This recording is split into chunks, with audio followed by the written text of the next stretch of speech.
On se retrouve pour la suite du cours. Si la page est ouverte, normalement vous devrez avoir ce projet en face de vous. Nous allons repartir sur le code. Alors nous pourrions vouloir changer la façon dont les styles sont appliqués. Et du coup ce qu'on peut faire ici, on peut totalement changer la façon dont les styles sont appliqués. Mais avant tout ça, nous allons commencer par quelque chose de différent en définissant les styles de manière dynamique. On va se retrouver dans le course goal list ici. Et alors ce qui se passe, c'est que nous collectons des informations de l'utilisateur, puis nous devrons ajouter un bouton et ajouter un objectif dans le moment. Si j'appuie sur ce bouton, Add Goal, ça nous ajoute une page même si on n'a rien écrit, tout simplement. Maintenant, dans la plupart des applications, nous voulons probablement éviter cela. Nous voulons tout donner à l'utilisateur des commentaires sur l'entrée incorrecte. C'est-à-dire que si je ne mets rien, il va me dire vous n'avez rien rentré et comme ça, je ne peux pas ajouter plusieurs listes vides comme celle-ci. Et du coup, c'est quelque chose que nous allons construire maintenant et c'est quelque chose pour laquelle nous devons définir des styles de manière dynamique. Du coup, on va se retrouver dans le course input et juste ici, à la ligne 14, ce qu'on va faire, c'est qu'on va rajouter un if.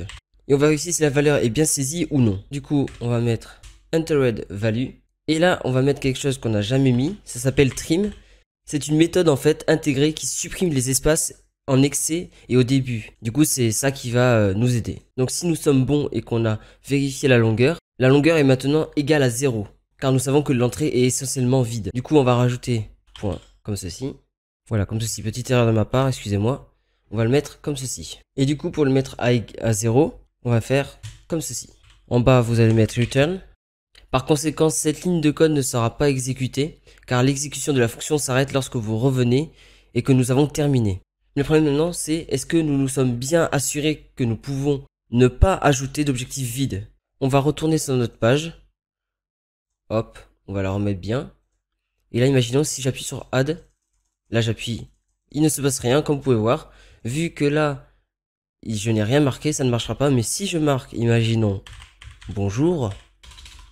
Alors, hop, bonjour, comme ceci. Ça me met bonjour, comme quoi, là, notre code a bien marché. Du coup, pour rappel, ce qu'on a fait, c'est qu'on a supprimé le fait de pouvoir ajouter une liste vide. Et que maintenant, on est obligé de mettre quelque chose dans la barre pour pouvoir l'ajouter. Tout simplement. Du coup maintenant je veux ajouter une bordure rouge et une couleur d'arrière-plan légèrement rouge à cette entrée et également une couleur rouge à cette étiquette si l'utilisateur a entré quelque chose d'invalide ici. Maintenant comment pouvons-nous y parvenir? Eh bien nous pouvons gérer un élément d'état supplémentaire ici et cet état pourrait être un indicateur pour celui de l'utilisateur à soumis. C'est donc un choix vrai ou faux et donc fonctionnera avec un booléen et au départ disons que nous faisons confiance à l'utilisateur. Du coup, on retourne sur notre code. Ici, en bas, vous allez mettre ligne 8, use state. Entre parenthèses, nous allons rajouter true. Comme je vous disais, est-ce que c'est vrai ou faux? Et du coup, ici, ce qu'on va faire, on va rajouter un const. Et à l'intérieur, on va mettre is valide et set is valide. Donc au départ, nous définissons ceci sur true. Maintenant, tant que cela est vrai, je considère l'entrée comme valide. Mais s'il n'y a rien, je sais que c'est invalide et que nous pouvons donc appeler set est valide.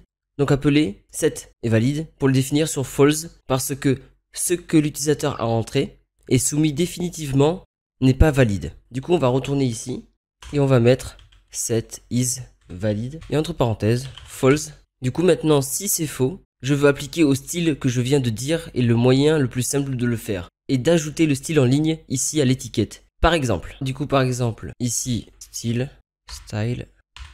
Et en fait, dans cet objet, vous allez cibler les différences en tant qu'accessoire de style en JavaScript que vous pouvez définir pour cet élément, ou pour ce composant. Maintenant, nous ne voulons pas toujours définir ceci en lecture, mais uniquement si l'entrée n'est pas valide. Donc je vérifie si ce n'est pas valide. Et si c'est le cas, ça va nous avertir. Comment faire pour nous avertir si c'est bon ou non? On va mettre is valide, point d'interrogation. Est-ce que c'est valide? Rouge. Et la deuxième couleur, ça va être du black. Ceci est introduit dans la propriété color de cet objet de style. Du coup maintenant, si on retourne sur notre page et que on ne met rien et que je clique dessus, ça va nous mettre le course goal comme ceci en rouge, comme on a fait dans le code. Pour dire que quand c'est en rouge, ça veut dire que ce n'est pas bon. Et si c'est en noir, ça veut dire que c'est bon. Voilà pour l'alerte.